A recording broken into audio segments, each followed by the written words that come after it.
믿음은 바라는 것들의 실상이고 보이지 않는 것들의 증거입니다.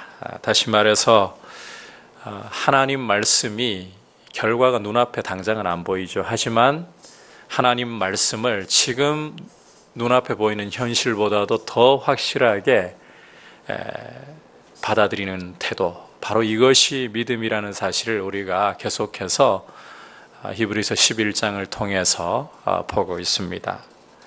바로 이와 같은 믿음을 가지고서 구약 선진들은 증거를 얻었습니다. 그래서 지난 시간까지 우리가 이 히브리서 11장에 나타난 믿음의 선진들 아벨로부터 시작해서 라합에 이르기까지 한 사람 한 사람 그들의 믿음의 모습을 살펴보면서 그들이 어떤 색깔의 믿음을 가지고 증거를 얻었나 보았습니다. 히브리서 기자는 할 수만 있다면 믿음을 더 북돋아주고 세워주기 위해서 구약 믿음의 인물들 다 예로 들어서 그들 믿음을 보여주고 싶지 않겠습니까? 하지만 32절에서 보는 것처럼 기드온, 바락, 삼손, 입다, 다윗, 사무엘 그리고 선지자들에 대해서 말하려면 일일이 다 말하려면 시간이 부족하리로다. 따라서 이제 오늘 함께 읽은 말씀을 보면 일일이 이 믿음의 예를 다 들 수는 없어서 믿음의 이 특징을 크게 두 가지로 모아가지고 지금 이 믿음의 설명이 필요한 사람들에게 꼭 필요한 두 가지 특징을 모아가지고 설명을 해주고 있습니다. 오늘 여러분과 함께 그 두 가지 특징을 보려고 하는데 첫 번째는 믿음이라는 것이 한번 따라 합시다. 위대한 승리의 비결입니다. 믿음이 위대한 승리를 얻게 하는 비결이라는 거예요. 그러면 어떻게 위대한 승리를 얻게 되는가?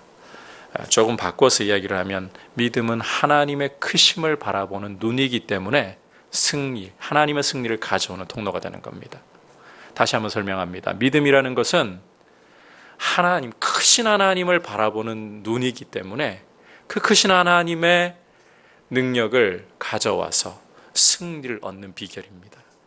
자, 우리 33절부터 35절 전반부까지 함께 말씀을 읽도록 하겠습니다. 시작. 그들은 믿음으로 나라들을 이기기도 하며 의를 행하기도 하며 약속을 받기도 하며 사자들의 입을 막기도 하며 불의 세력을 멸하기도 하며 칼날을 피하기도 하며 연약한 가운데서 강하게 되기도 하며 전쟁에 용감하게 되어 이방 사람들의 진을 물리치기도 하며 여자들은 자기의 죽은 자들을 부활로 받아들이기도 하며 거기까지 보겠습니다. 자, 함께 읽은 부분은 믿음으로 승리와 영광이라는 이 경우를 얻은 예를 보여주고 있습니다. 우선 믿음은 나라들을 이기고 정의를 행하고 약속을 행하는 모습으로 나타나고 있는데 이 대표적인 예가 바로 다윗과 사무엘에 해당합니다. 그리고 다음으로 믿음은 사자들의 입을 막아버리고 불의 세력을 멸하고. 자, 여기에 해당하는 사람들 어떤 사람들일까요? 우리 구약 성경 지식이 이런 것들을 설명하면 다 잘 드러나죠. 다니엘과 세 친구들, 그죠?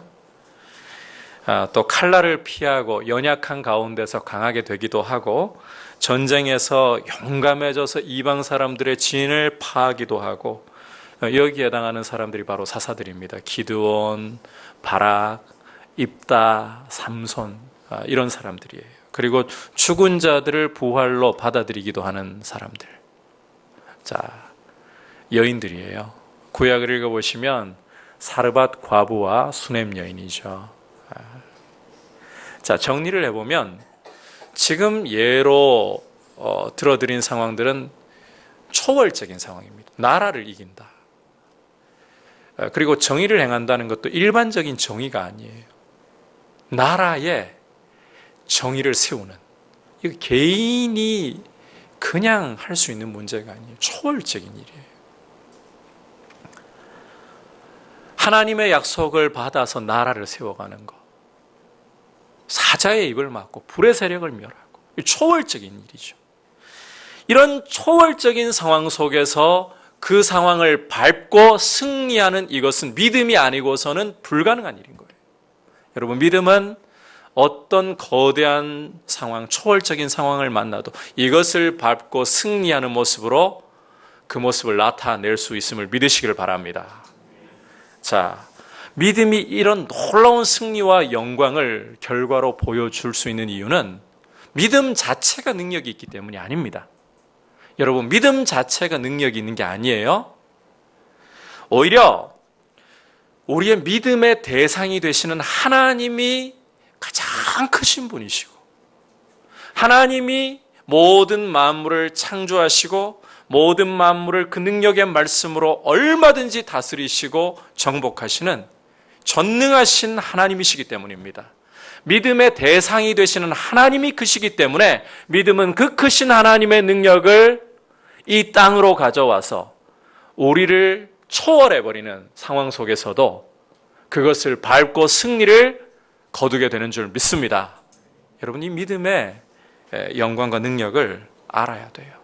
저는 우리 민들레 교회가 믿음이 지금까지 봐왔던 아벨부터 라합까지의 그런 색깔도 나타나야 하지만 오늘 지금 모아가지고 보여주고 있는 것처럼 구약 선진들이 경험했던 것처럼 우리 앞에 도저히 우리의 지혜와 우리의 힘으로는 극복할 수 없는 상황을 만났을 때에도 그것을 밟아버리는 모습으로 믿음이 드러나는 이 은혜와 영광을 경험할 수 있기를 축복합니다.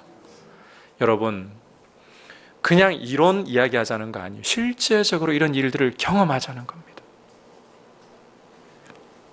저는 이런 꿈을 꾸고 싶습니다. 그리고 실제로 그렇게 될 수 있습니다. 우리 민들레 교회가 우리 한국 교회에 소망을 주는 그런 역할을 하는 교회가 되고 싶습니다. 이 나라의 미래에 하나님의 정의와 약속을 주는 그런 역할을 하는 교회가 되고 싶습니다. 여러분, 이런 꿈을 꾸면 안 될까요? 그냥 제가 허황한 이야기를 하는 것이고 지나가면 없어져 버릴 소리를 하고 있는 걸까요? 우리같이 초대교회 눈으로 보면 대형교회입니다마는 수많은 대형교회들 한국 땅 안에 참 많은데 우리같이 작은 교회가 과연 이 나라에 영향을 끼치고 한국 교회에 영향을 끼치는 그런 일을 할 수 있을까요? 우리는 스스로 우리 자신의 규모를 보면서 그런 일들을 막아버릴 때가 많습니다. 하지만 여러분, 교회의 사이즈, 교회의 규모가 문제가 아닙니다. 믿음이 문제인 겁니다. 여러분, 하나님의 역사는 하나님 백성들이 믿음을 가지고 일어나기 시작할 때 하나님의 역사는 그 믿음을 통로로 삼아서 반드시 나타났습니다. 교회의 규모가 아니라 믿음의 문제인 거예요. 아무리 교회의 규모가 작아도요, 산골짜기에 있는 교회라도 그 교회가 사람이 단 2사람이 모이더라도 목사 한 사람, 성도 한 사람 이럴지라도 하나님의 말씀을 붙잡고 그 말씀을 꿈꾸면서 신뢰하면서 걸어간다면 여러분, 단 2사람이 모인 교회를 통해서도 지역 가운데 역사가 일어날 수 있습니다. 나라 가운데 역사가 일어날 수 있습니다. 지금 그 이야기를 하고 있는 거예요. 교회의 규모가 문제가 아니에요. 저는 우리 민들레 교회가 우리 다음 세대를 믿음으로 일으키는 그 통로 역할을 할 수 있기를 원합니다. 그래서 한국 교회를 다시 한번 일으키는데 거룩한 한 역할을 하는 교회, 얼마나 멋있습니까? 여러분, 우리가 섬기는 하나님 만물의 창조주이시고 만물의 주관자이시고 하나님께 능치 못함이 있습니까? 없습니까? 없습니다.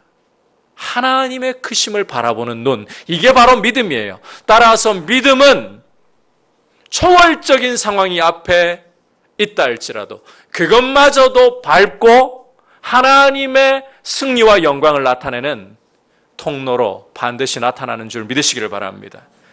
크기가 아니라 믿음의 문제라고 했습니다. 여러분, 거룩한 꿈을 꾸십시오. 하나님의 말씀이 우리의 가능성이에요. 우리의 가능성이 아니고 한번 따라합시다. 하나님의 말씀이 우리의 가능성입니다. 그래서 우리가 하나님의 말씀에 귀를 기울이고 하나님의 말씀이 우리에게 주어진다면 그 말씀이 곧 우리의 가능성이고 우리가 할 수 있는 범위라는 겁니다.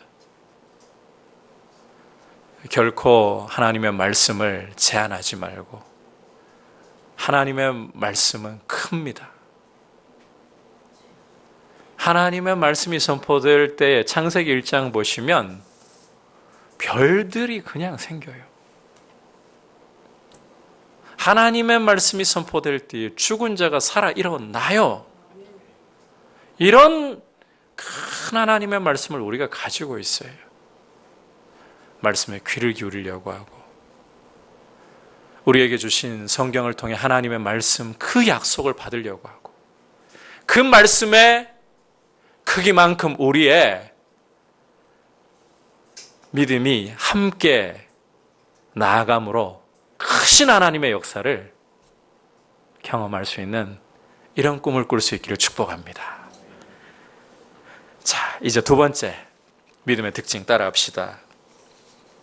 고난을 받되 구차히 피하지 않는 것입니다.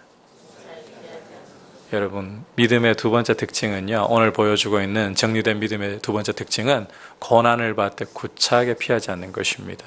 이게 왜 가능한가 하면, 자, 앞서 큰 승리와 영광이 나타나는 것은 이 믿음이 하나님, 크신 하나님을 바라보는 눈이기 때문이라고 했었죠. 자, 고난을 받아도 구차하게 피하지 않으려고 할 수 있는 이런 담대함, 이런 용기는 이제 이 믿음이 하나님과 그 영원한 나라, 부활의 영광을 바라보는 눈이기 때문인 거예요.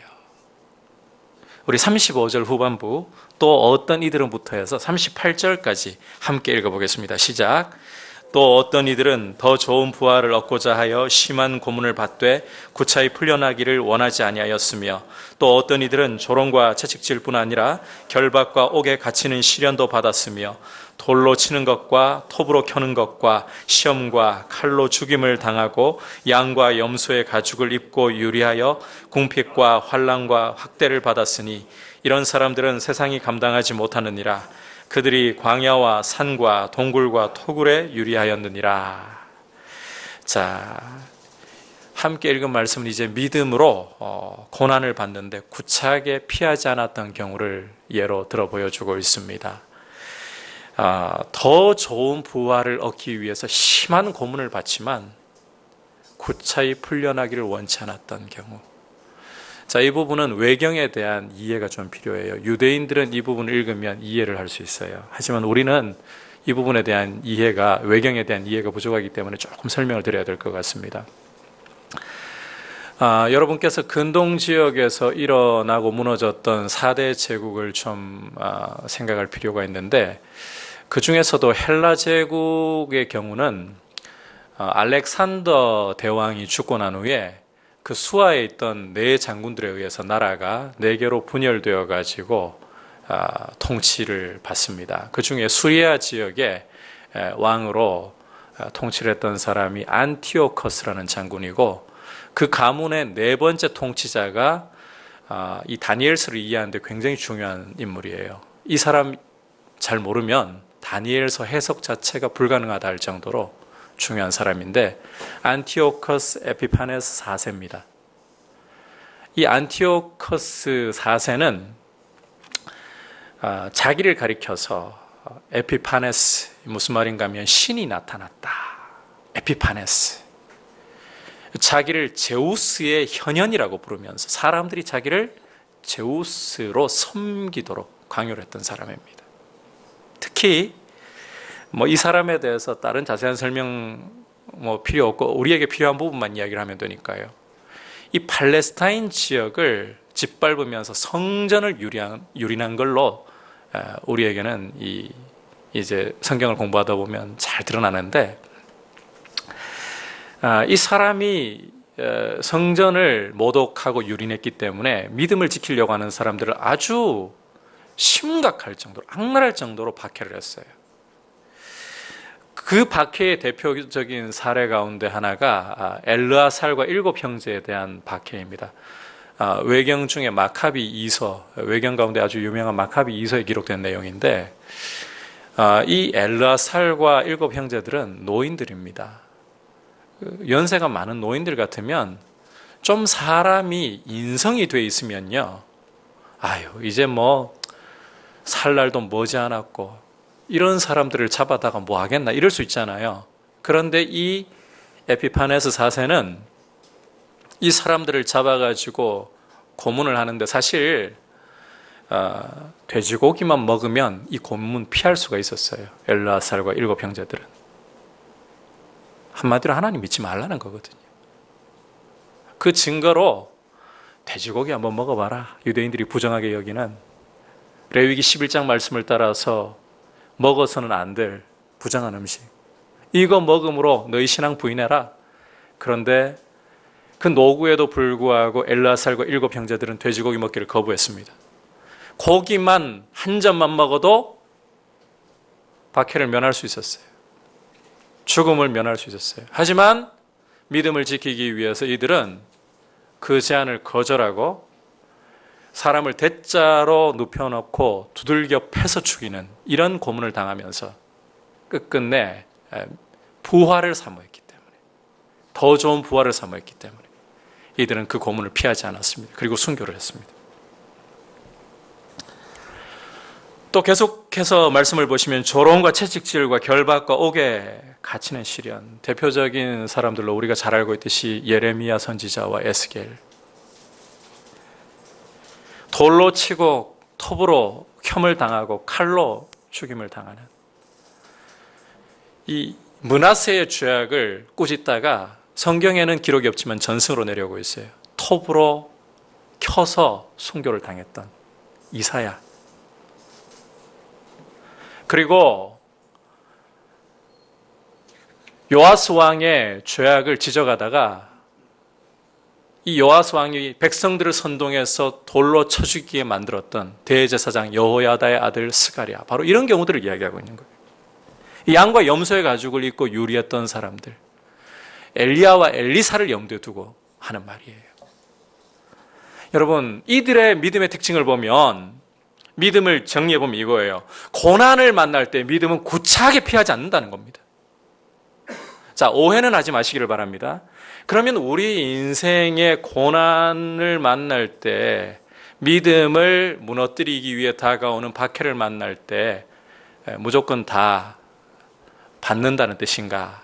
피할 수 있으면 피해도 돼요. 왜냐하면 사도행전을 읽어보시면 사도 바울이 유대인들이 사람들을 선동해가지고 돌로 치려고 할 때는 도망갈 때는 도망가거든요. 그게 피할 수 있을 때는 피해야 돼요. 그냥 무작정 돌을 맞고 무작정 욕을 얻어먹고 그러라는 뜻이 아닙니다. 그런데 피할 수 없을 때가 있어요. 하나님의 말씀을 순종하기 위해서, 말씀을 증거하기 위해서 우리가 고난을 피할 수 없이 받아야 할 상황들이 와요. 제가 목회를 하면서 이런 경우들을 볼 때가 있습니다. 믿음이 어릴 때는 보면, 믿음이 어리다는 것을 쉽게 이야기할 수는 없는 문제이지만, 예수님을 믿고 신앙생활을 한 지 얼마 안 되는 경우에 보면 하나님께서요, 믿음을 도우시기 위해서 여러 가지 그 좋은 일들을 많이 경험하게 해주시는데, 믿음이 조금씩 이제 자라가면서 스스로 신앙을 고백하고 지키는 모습을 보여야 할 때 하나님이 드디어 어려운 일들을 허락하시거든요. 예를 들어가지고 갑자기 교회 가는 거 잘 갔다 오라고 지지해 주던 남편이 이제는 한 집안에 종교 2개 있으면 망한다, 가지 말라고 반대를 하고, 이런 일들이 일어나요. 이건 피할 수 없는 일이에요. 우리가 피할 수 있을 때는 일부러 욕먹을 필요는 없어요. 일부러 고난당할 필요는 없어요. 막 고난이 오면 그냥 여러분도 모르게 이 입꼬리가 막 올라가면서 피식피식 웃음이 나오고 고난이 즐겁습니다. 믿음이 있어서 그런 건 아닙니다. 믿음이 있어도요, 고난이라는 것은 정의 자체가 우리의 능력을 넘어가 버리는 겁니다. 우리 힘으로 감당할 수 없는 어려움입니다. 항상 고난은 새로워요. 항상 고난은 우리에게 두려움을 줍니다. 믿음이 없어서 두려운 게 아닙니다. 고난이 몰려오면 우리 감정, 우리 속에 있는 여러 가지 것들이 막 들끓고 야단나고 두려움이 밀려올 수 있어요. 그 자체가 믿음이 없는 게 아니에요. 오히려 여러분 고난이 오는데 그냥 있잖아요. 아무런 하나님이 성령으로 강력하게 사로잡으셔서가 아닌데 그냥 웃음이 비식비식 나고 병원 가보십시오. 그건 병원 가가지고 치료해야 되는 문제예요. 이상한 거예요. 두렵지만 그 순간에 영원하신 하나님이 보이고 그 고난보다 두려우신 하나님이 보이고 또 영원한 하나님의 나라와 부활을 바라보기 시작한다면 여러분 이게 그 고난을 넘어설 수 있는 힘이 되는 거예요. 그래서 구차하게 고난을 피하지 않는 거예요. 믿음은 더 큰 영광을 바라보게 합니다. 우리에게 다가오는 고난 두렵습니다. 왜 안 두려워요? 저도요, 처음 개척을 할 때 아무것도 없는 땅에 이 대구 땅 제가 3년을 지내고 부목사로 대전에 가려고 할 때 제가 워낙 내향적인 성격이다 보니까 그거 떠날 때도 두렵더라고요. 낯선 땅에 이제 가가지고 사역을 하려고 하니까. 근데 그보다도 이제 대전에서의 사역을 내려놓고 대구로 내려와야 될 때 주님이 주신 말씀이 아무것도 없는 땅에 하나님이 빛을 만드시고 하늘과 땅을 만드시고 바다를 만드시고 거기 모든 생명들로 충만하게 채워넣으시겠다. 이 말씀 하나 믿고 아무것도 없는데 그냥 내려와야 돼요. 이런 과정을 거쳐보고 또 저희 돈 없이 사실 이 예배당으로 이전을 해가지고 우리가 지내고 있잖아요. 이 임대로 있다가 이 분양을 받는데 돈 없이 받았잖아요. 그 과정 속에서 하나님이 끝까지 믿음으로 견디게 만드셨거든요. 이 잔금 처리하는데 15분 전에 돈 없다가 갑자기 해결이 됐어요. 정시에 현금을 5천만 원을 들고 찾아오시는 분이 계셔가지고 그거 지나고 나니까 하나님께 이런 기도 드리기가 사실 조금 무섭대요. 주님, 이제는 좀 모험 덜하게 해주세요. 모험하게 해주세요 하려니까 좀 무섭대요. 그런 모험을 또 해야 되면 근데 또 하나님이 시키셨잖아요. 우리 민들레 브릿지하우스 또 하게 하셨잖아요. 인간적으로는 안 하고 싶었죠. 새로운 일들을 만날 때 내 능력을 넘어서 버리는 일들을 만날 때 두렵습니다. 솔직히 염려가 밀려옵니다. 그런데 더 중요한 것은 이것입니다. 그 염려의 크기보다 하나님이 크시고 영원하신 하나님과 그 나라가 보이고 부활의 영광이 보인다면 그것 다 밟고 올라설 수 있습니다. 어려움도 구차하게 피하지 않습니다. 환난이여 오라라고 말할 수 있는 용기를 가지게 되는 것입니다. 여러분 이것이 믿음이라는 거예요. 영원한 것을 바라보기 때문에 지나가는 것을 오히려 무시해버릴 수 있는 것. 젊은 시절에는 세월이 참 더디게 가는 것 같아요. 어릴 때 회상해보면 아직 저도 젊습니다만 어릴 때를 회상해보면 하루가 왜 그렇게 안 가요? 특히 할 일 없고 방학 되니까 시골에서 자랐잖아요. 어떤 때는 친구들 친척 집에 간다고 가버리고 나면 놀 사람도 없어요. 시간이 왜 그렇게 안 가는 거예요? 그때는 시간 좀 빨리 갔으면 좋겠다. 빨리 어른이 되었으면 좋겠다. 이제 제 나이가 되어 보니까 한 주가 왜 그렇게 빨리 가는지 모르겠어요. 30대 고개 끄덕거리는데 40대보다 못해. 그런데요, 40대는 저희 부모님 그러시더라고요. 70대시잖아요. 저희 부모님이. 60대 때만 해도 세월이 살같이 지나간다는 말이 그냥 그러려니 하셨다는 거예요. 근데 70대로 딱 바뀌시고 난 후에는 장교야, 진짜 그렇더라 이러시는 거예요. 60대 경험하는 것과 비교할 수 없이 빠르다 이러시더라고요. 그거는 겪어봐야 한다 이러시더라고요. 그럴 것 같아요. 아직까지는 잘 모르겠어요. 그 말 뜻을 이제 안다면 교만한 거고. 그런데 여러분, 제가 드리고 싶은 말씀은 이겁니다. 인생을 살아가면서 경험이 쌓일 때까지는 솔직히 잘 몰라요. 근데 쌓여서 돌아보는 분들은 그런 이야기를 해요. 진짜 빠른 게 인생이다. 손살같이 지나가는 것이 인생이다. 여러분, 우리가 살아가는 삶이 길지 않습니다. 우리가 이 짧은 인생 동안 겪는 고난이 정말 크고 마치 영원한 것처럼 빨리 지나갔으면 좋겠는데 이 고난의 터널은 너무나도 길고 끝이 없는 것처럼 보이시죠? 그런데 이것은 잠깐이에요. 믿음을 지키기 위해서 주님의 말씀을 붙들기 위해서 당하는 고난 긴 것 같죠? 아니요. 말씀대로 갈 때에 인내하고 너무 이 시간이 더딘 것 같고 힘들어 보이지만 잠깐이에요. 장차 우리에게 올 하나님의 나라, 부활의 영광, 이것은 영원한 것입니다. 이 영원한 것을, 그리고 짧은 인생을 볼 수 있는 눈, 이것은 믿음 외에는 불가능한 거예요.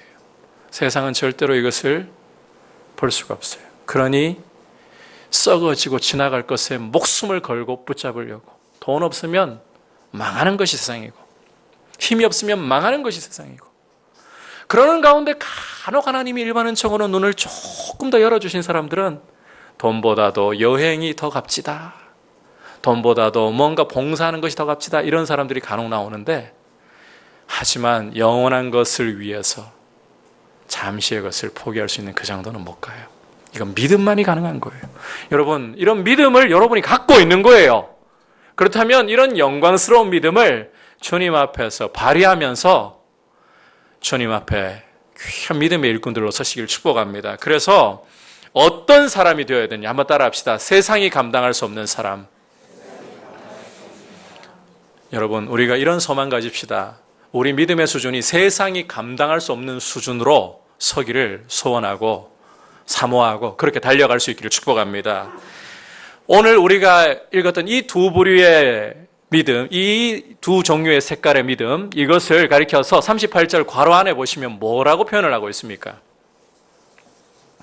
뭐라고 표현하는가요? 이런 사람들은 어떠하다고요? 세상이 감당할 수가 없다. 여러분, 이런 사람들을 세상은 가치 없게 여겨요. 그러니까 공격을 하고 박해를 하고 어려움을 주는 거예요. 가치 없는 줄 알고. 근데 그건 세상의 착각인 거예요. 오늘 히브리서 기자가 보여주는 것은 오히려 이 사람들에게 세상이 지나가는 것이고 가치가 없는 거예요.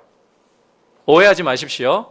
하나님이 창조하신 세상, 그 아름다운 세상 자체가 가치 없다는 뜻이 아니라 마귀와 그 체제 아래에 있는 썩어질 것들, 이런 것들이 세상의 가치관이 쓸데없다는 거예요.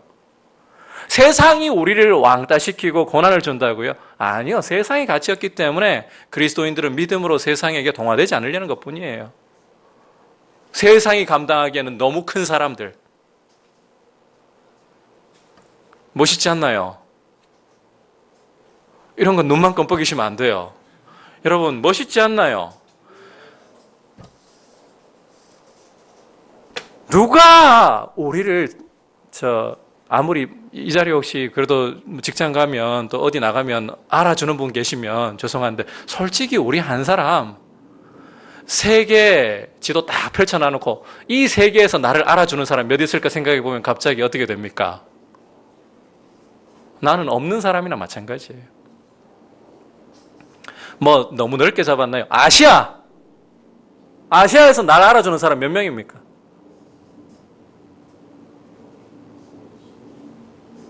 그것도 너무 큰가요? 동북아시아. 언제 끝내려고 자꾸 저렇게 넓게 잡고 있나 싶으신가요? 솔직히 우리는 문명의 사람들입니다. 세상이 보기에 저것들 또 수요일 모여가지고 예배 드린다고 뭐 저러고 있는데 도대체 세상이 보기에 그래요. 저게 뭐라고 모여가지고 예배를 드리고. 그런데 여러분, 그리스도인들은 세상이 감당할 수 없는 수준의 사람들입니다. 거대한 환경 앞에서도 그 환경에 주눅들지 않고 그 모든 것을 다스리시는 크신 하나님을 보면서 승리를 가져와 버리는데요. 아니, 고난이나 박해가 밀려와도 구차하게 피하지도 않아요. 그 속에서 영원한 것을 바라보면서 기뻐해 버리는데요. 세상이 감당할 수 없는 수준의 사람들, 저와 여러분입니다. 영광스럽지 않나요? 여러분, 하나님 앞에서 여러분은 유명한 사람들이에요. 세상은 여러분을 몰라주는데 이 유명하지 않아서가 아니에요. 하나님 앞에 알려졌기 때문에, 참으로 유명하기 때문에 세상은 감당이 안 돼서 여러분을 내치는 것뿐이에요. 세상보다 크신 주님 안에서 세상이 감당할 수 없는 수준의 사람들, 환경의 지배를 받지 않는 사람들, 고난 앞에서도 오히려 영원을 바라보면서 고난이여 오라라고 도전할 수 있는 사람들, 여러분들이 그런 사람들입니다. 하나님이 이런 사람들로 우리를 불러주셨습니다. 이것은 이론이 아닙니다. 오늘 말씀은 이론이 아닙니다. 여러분, 이런 믿음의 사람이 되기를 사모하고 이런 믿음의 승리를 누리는 귀한 사람들이 되기를 사모하십시오. 힘쓰십시오. 그래서 여러분, 오늘 제가 두 가지 마지막으로 다시 한번 도전합니다. 우리 교회 규모 보고 우리 교회가 큰 일을 할 수 없다고 생각하지 마십시오. 하나님의 말씀에 귀 기울이고 말씀이 우리에게 보여준다면 어떤 일도 그 말씀 따라 할 수 있습니다. 말씀의 가능성이 곧 우리의 가능성입니다. 그것이 믿음입니다. 두 번째로, 여러분, 정말 큰 사람들입니다. 세상이 여러분을 감당 못합니다. 여러분이 수준이 세상이 감당할 수 없어서 오히려 여러분들을 밀어낼 수가 있습니다. 하지만 그것에 주눅들 필요 없어요. 왜? 우리에게는 영원을 바라보는 눈이 있기 때문에. 그것이 믿음이기 때문에. 그래서 이렇게 큰 하나님 앞에 유명한 사람들로 우리를 불러주셨기에 여러분, 어깨를 펴십시오. 믿음보다 우리에게 귀한 것 없음을 선언하면서